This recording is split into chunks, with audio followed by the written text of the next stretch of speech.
ನಮಸ್ಕಾರ. ಅರಳು ಮಲ್ಲಿಗೆ ಪಾಕಶಾಲೆಗೆ ಸ್ವಾಗತ. ಬರೀ ಸ್ನೇಹಿತರೆ, ನಾವು ಇವತ್ತು ಲಕ್ಷ್ಮೀ ಹಬ್ಬಕ್ಕೆ ನಿಪ್ಪಟ್ಟು ಹೆಂಗೆ ಮಾಡೋದಂತ ನೋಡೋಣ. ಸಣ್ಣ ಸಣ್ಣ ನಿಪ್ಪಟ್ಟು ಲಕ್ಷ್ಮೀ ಪೂಜೆಗೆ ತಾಡ್ದಾಗ ಹಾಕಿ ಇಡ್ಲಿಕ್ಕೆ, ನೈವೇದ್ಯಕ್ಕೆ, ಮವರ ಮಹಾಲಕ್ಷ್ಮಿ ಪೂಜೆಗೆ ಬರ್ರಿ ನೋಡೋಣ. ನಾನು ಇಲ್ಲಿ ಮಿನಿ ನಿಪ್ಪಟ್ಟು ಹೆಂಗೆ ಮಾಡೀನಂತ ನೋಡಿರಿ.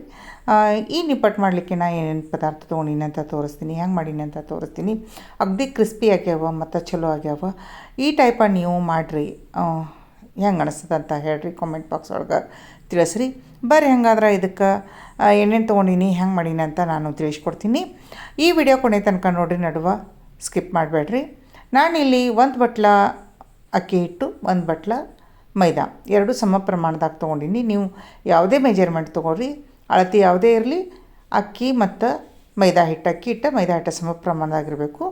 ಮತ್ತು ಅದೇ ಅಳತೆಯೊಳಗೆ, ಅದೇ ಬಟ್ಟಲ್ದೊಳಗೆ ಅರ್ಧ ಬಟ್ಟಲ್ದಷ್ಟು ಶೇಂಗಾ ಪುಡಿ ಮತ್ತು ಅರ್ಧ ಬಟ್ಟಲ್ದಷ್ಟು ಪುಟಾಣಿ ಪುಡಿ, ಹುರ್ಗಡ್ಲೆ ಪುಡಿ. ನಾನಿಲ್ಲಿ ಮನೆಯೊಳಗೆ ಅಡುಗೆಗೆ ಮಾಡಿ ಇಟ್ಕೊಂಡಿದ್ದ ಅದನ್ನೇ ಬಳಸೀನಿ.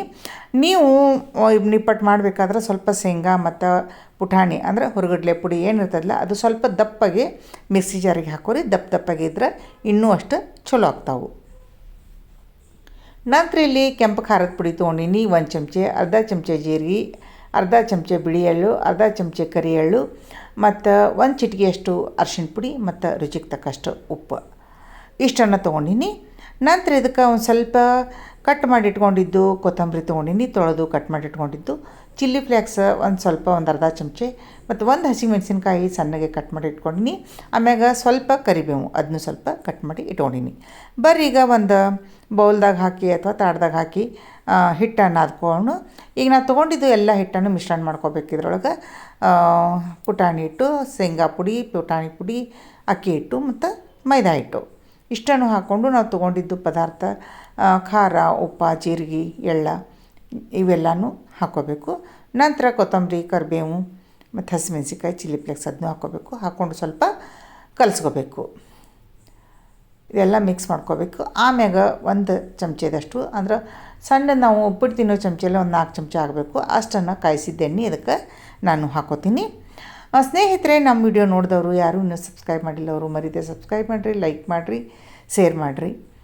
ಈಗ ನೋಡಿರಿ, ನಾನು ಇಲ್ಲಿ ಕಾಯಿಸಿದ ಎಣ್ಣೆ ಹಾಕ್ಕೊಂಡಿನಿ. ಒಂದು 4 ಚಮಚೆ, ಸಣ್ಣ ಚಮಚಲ್ಲಿ ಒಂದು 4 ಚಮಚದಷ್ಟು ಆಗ್ತೈತಿದ್ದು ಅಷ್ಟು ಎಣ್ಣೆ ಹಾಕ್ಕೊಂಡಿನಿ. ಇದನ್ನು ಎಲ್ಲ ಮತ್ತು ಚೆಂದಾಗಿ ನಾವು ಮಿಕ್ಸ್ ಮಾಡ್ಕೋಬೇಕು. ಹಿಟ್ಟ ಎಣ್ಣೆ ಎಲ್ಲ ಚೆಂದಾಗಿ ನಾವು ಮಿಕ್ಸ್ ಮಾಡ್ಕೋಬೇಕು. ಇದು ಮಿಕ್ಸ್ ಆದ ನಂತರ ಸ್ವಲ್ಪ ನೀರು ಹಾಕಿ ನಾವು ಈ ಹಿಟ್ಟನ್ನು ಕಲಿಸ್ಕೋಬೇಕು. ನೋಡಿದ್ರಲ್ಲ, ಎಣ್ಣೆ ಒಳಗೆ ಹಿಟ್ಟು ಹೆಂಗೆ ಮುದ್ದೆ ಆಗ್ಲಕ್ಕತ್ತದ, ಇಷ್ಟು ಮುದ್ದೆ ಆದ್ರೆ ಸಾಕು, ನಮ್ಗೆ ನಿಪ್ಪಟ್ಟು ಕ್ರಿಸ್ಪಿ ಬರ್ತಾವೆ. ಈಗ ನಾವು ಸ್ವಲ್ಪ ನೀರು ಹಾಕಿ ಸ್ವಲ್ಪ ಗಟ್ಟಿಯಾಗಿ ನಾದ್ಕೋಬೇಕು. ತಿಳುವಾಗಬಾರ್ದು, ತಿಳುವಾದ್ರೆ ಇದು ನಿಪ್ಪಟ್ಟು ಕ್ರಿಸ್ಪಿ ಆಗಂಗಿಲ್ಲ. ಅದಕ್ಕೆ ಸ್ವಲ್ಪ ನೀರು ಹಾಕ್ಕೊಂಡು ಸ್ವಲ್ಪ ಗಟ್ಟಿಯಾಗಿ ನಾವು ಇದನ್ನು ನಾದ್ಕೋಬೇಕು. ಈ ಟೈಪ ಮಾಡಿ ನೀವು ಡಬ್ಬಿ ಒಳಗೆ ತುಂಬಿಡ್ಬೋದು. ಒಂದು ಮಕ್ಕಳಿಗೆ ಸ್ಕೂಲಿಗೆ ಅಥವಾ ಟೀ ಟೈಪ್ನಾಗ ಸಾಯಂಕಾಲ ಹೊತ್ತಿಗೆ ತಿನ್ನಲಿಕ್ಕೆ ಮಾಡಲಿಕ್ಕೆ ಅದು ಭಾಳ ಚಲೋ ಆಗ್ತಾವೆ. ಈಗೆಲ್ಲ ಇದನ್ನು ನಾದಿದ್ದಾಯ್ತು ನೋಡಿರಿ. ನಾದಿದ ನಂತರ ಅದು ಸ್ವಲ್ಪ ಮಿದ್ಕೋಬೇಕು. ಇದು ನೆನೆಸಿ ಅದು ಇಡೋ ಅವಶ್ಯಕತೆ ಇಲ್ಲ. ನಾದಿದ ನಂತರ ಹಂಗೆ ನಾವು ಇದನ್ನು ನಿಪ್ಪಟ್ಟು ತೀಡ್ಕೋಬೋದು. ಒಂದೊಂದೇ ಸಣ್ಣ ಉಳ್ಳಿ ಮಾಡಿ ತಟ್ಟಬೋದು. ಆದರೆ ನಾನಿಲ್ಲಿ ಏನು ಮಾಡ್ತೀನಿ ಅಂದರೆ ಒಂದು ದೊಡ್ಡ ಉಳ್ಳಿ ಮಾಡ್ಕೋತೀನಿ. ಚಪಾತಿ ಹೆಂಗೆ ನಾವು ತೀಡ್ತೇವೆ ಹಂಗೆ ಇದನ್ನು ತೀಡಿ ಒಂದು ಸಣ್ಣ ಪ್ಲೇಟಿಲೆ ಇದನ್ನು ನಾನು ಸಣ್ಣ ಮಿನಿ ನಿಪ್ಪಟ್ಟು ಟೈಪ್ ಮಾಡ್ಕೋತೀನಿ. ಇದಕ್ಕೆ ಅಕ್ಕಿ ಹಿಟ್ಟು ಹಾಕಬೇಕು. ಅಕ್ಕಿ ಹಿಟ್ಟು ಹಚ್ಚಿ ನೀವು ತಿಡಿದ್ರೆ ಅಂದ್ರೆ ಕ್ರಿಸ್ಪಿ ಆಗ್ತಾವೆ. ಮೈದಾ ಹಿಟ್ಟು ಹಚ್ಚಿದ್ರೂ ನಡೀತದ, ಆದರೆ ಅಕ್ಕಿ ಹಿಟ್ಟು ಹಚ್ಚಿದ್ರೆ ಕ್ರಿಸ್ಪಿ ಆಗ್ತಾವೆ. ಇದು ಭಾಳ ದಪ್ಪನೂ ಇರಬಾರ್ದು, ಭಾಳ ತೆಳುವೂ ಇರಬಾರ್ದು, ಮೀಡಿಯಮ್ ಒಳಗೆ ತಿಡ್ಕೋಬೇಕು. ಇದನ್ನು ತಿಡ್ಕೊಂಡು ನಂತರ ನೋಡಿರಿ, ನಾನು ಅಗದಿ ಸಣ್ಣೊಂದು ಡಬ್ಬಿ ಮುಚ್ಚಳ ತೊಗೊಂಡಿನಿ. ಅದರಿಂದ ನಾನು ಇದನ್ನು ಒತ್ಕೋತೀನಿ. ಎಲ್ಲ ತಿಡಿದ ನಂತರ ಈ ಟೈಪ್ ಒತ್ತಿ ಇಟ್ಕೋಬೇಕು. ಇಟ್ಕೊಂಡ ನಂತರ ಒಮ್ಮೆ ನಾವು ಕರಿಬೇಕು. ಕರಿಲಿಕ್ಕೆ ಸ್ವಲ್ಪ ಎಣ್ಣೆ ಬೇಕಾಗ್ತದೆ. ನಾನು ಎಣ್ಣೆ ತೋರಿಸಿಲ್ಲ ಪದಾರ್ಥಗಳದೊಳಗೆ, ಅದಕ್ಕೆ ಕರಿಲಿಕ್ಕೆ ಎಣ್ಣೆ ಬೇಕಾಗ್ತದೆ. ಎಣ್ಣೆ ನಾನೇನು ಇದೆಲ್ಲ ಮಾಡ್ಕೋತಾನೆ ಸಣ್ಣ ಉರಿ ಮ್ಯಾಗ ಕಾಯ್ಲಿಕ್ಕೆ ಇಟ್ಟಿದ್ದೆ. ಎಣ್ಣೆನೂ ಕಾಯ್ದದ. ಈ ಟೈಪ ಎಲ್ಲ ಮಾಡಿಕೊಂಡು ಮೊದಲು ಒಂದು ಪ್ಲೇಟ್ ಒಳಗೆ ತಕ್ಕೊಂಡು ಆಮೇಲೆ ನಾನು ಎಣ್ಣೆ ಒಳಗೆ ಕರಿದು ನಿಮ್ಗೆ ತೋರಿಸ್ತೀನಿ. ನೋಡಿದ್ರಲ್ಲ ಎಷ್ಟು ಚಂದ ಕಾಣ್ಲಕ್ಕತ್ತಾವು. ಅಷ್ಟೇ ಚಂದನೂ ಆಗ್ಯಾವ, ಬಾಯಾಗೂ ರುಚಿ ಆಗ್ಯಾವ. ಬರ್ರಿ ನಮ್ದೀಗ ಎಣ್ಣೆ ಕಾಯ್ದಿರ್ತದೆ, ಎಣ್ಣೆ ಕಾಯ್ದ ಎಣ್ಣೆ ಒಳಗೆ ಹಾಕಿದನ್ನು ಕರೆದು ಬಿಡೋನು. ಸ್ವಲ್ಪ ಸಣ್ಣ ಉರಿ ಮ್ಯಾಗ ಪೂರ್ತಿ ಎಣ್ಣೆ ಕಾಯಿಸ್ಕೋಬೇಕು. ನಂತರ ಇದನ್ನು ಸಣ್ಣ ಉರಿ ಮ್ಯಾಗನ ಬೇಯಿಸಿ ತಕ್ಕೋಬೇಕು. ಭಾಳ ಜೋರು ಉರಿ ಇಟ್ಟು ಬೇಯಿಸಬಾರ್ದು, ಕಪ್ಪಾಗಿಬಿಡ್ತಾವೆ, ಒಳಗೆ ಹಸಿ ಉಳಿತಾವೆ. ಅದಕ್ಕೆ ಸಣ್ಣ ಉರಿ ಮ್ಯಾಗ ಇವು ನಾವು ನಿಪ್ಪಟ್ಟೆಲ್ಲ ಚೆಂದಂಗೆ ಕರೆದು ತಕ್ಕೋಬೇಕು. ಸ್ನೇಹಿತರೆ, ಈ ನಿಪ್ಪಟ್ಟು ಮಾಡಲಿಕ್ಕೆ ನನಗೆ ಒಂದು 10ರಿಂದ 15 ನಿಮಿಷ ಟೈಮ್ ಹಿಡ್ತದೆ. ಅಷ್ಟರೊಳಗೆ ನಾನು ನಿಮ್ಗೆ ಇಲ್ಲಿ ಮಾಡಿ ತೋರಿಸೀನಿ. ನೀವು ಮನೆಯೊಳಗೆ ನಿಮ್ಗೊಂದು 15 ನಿಮಿಷ ಟೈಮ್ ಇದ್ರೆ ಅಕ್ಕಿ ಹಿಟ್ಟು, ಮೈದಾ ಹಿಟ್ಟು ಅಂತೂ ಇರತ್ತದ, ಶೇಂಗಾ ಪುಟಾಣಿ ಪುಡಿ ಮಾಡಿಕೊಂಡು ಈ ಟೈಪ ನಿಪ್ಪಟ್ಟು ನೀವು ಮಾಡಿ ತೆಗೀರಿ. ಭಾಳ ಚಲೋ ಇರ್ತಾವೆ, ರುಚಿ ಇರ್ತಾವೆ, ಕ್ರಿಸ್ಪಿ ಇರ್ತಾವೆ.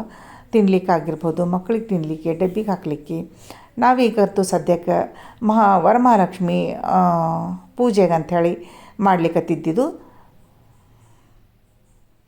ನೀವು ಈ ಟೈಪ ಮಾಡಿ ನೋಡಿರಿ. ವರಮಹಾಲಕ್ಷ್ಮಿ ಹಬ್ಬ ಕೆಲವೊಬ್ಬರು 2ನೇ ವಾರನ ಮಾಡ್ಯಾರ, ಕೆಲವೊಬ್ರು 8ನೇ ತಾರೀಕಿಗೆ ಮಾಡ್ಲಿಕ್ಕಿದ್ದಾರೆ. ನಾವು 8ನೇ ತಾರೀಕಿಗೆ ಮಾಡ್ಲಿಕ್ಕತ್ತೀವಿ. ಈ ಟೈಪ ಎಲ್ಲ ನಿಪ್ಪಟ್ಟು ಮಾಡಿ ತಗೊಳ್ಳೋನು. ಎಲ್ಲ ನಿಪ್ಪಟ್ಟನ್ನು ಎಣ್ಣೆಯೊಳಗೆ ಕರೆದು ತಗೊಂಡ್ರೆ ನಮ್ಮದು ಮಿನಿ ನಿಪ್ಪಟ್ಟು ವರಮಹಾಲಕ್ಷ್ಮಿ ಹಬ್ಬಕ್ಕೆ ನಿಪ್ಪಟ್ಟು ರೆಡಿ ಆದು. ನೋಡಿದ್ರಲ್ಲ ಸ್ನೇಹಿತರೆ, ನಮ್ಮ ವಿಡಿಯೋ ನಿಮ್ಗೆ ಇಷ್ಟವಾಗಿದ್ರೆ ಸಬ್ಸ್ಕ್ರೈಬ್, ಲೈಕ್, ಶೇರ್ ಮಾಡೋದು ಮರಿಬೇಡ್ರಿ. ಇಂಥದ್ದೇ ಹೊಸ ರೆಸಿಪಿ ತೊಗೊಂಡು ನಾನು ನಿಮ್ಮ ಮುಂದೆ ಬರ್ತೀನಿ. ಅಲ್ಲಿವರೆಗೂ ಧನ್ಯವಾದಗಳು.